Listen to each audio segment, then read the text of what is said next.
അറിയാ? Hi guess, നമ്മൾ ഇന്ന് പശുവിന്റെ പേര് ഒരു ഗസ് ചെയ്യാൻ പോവുകയാണ്. So let's go to the vlog. പശു മാളു, അമ്മിണി, എടി എടി, രമണി രമണി രമണി, പശുമ്പ, മണിക്കുട്ടി, പശുമ്പ, മണിക്കുട്ടി,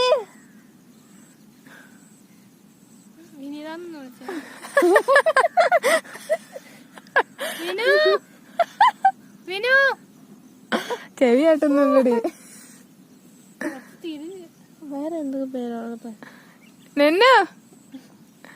നവ്യ, മിലോ മിലോ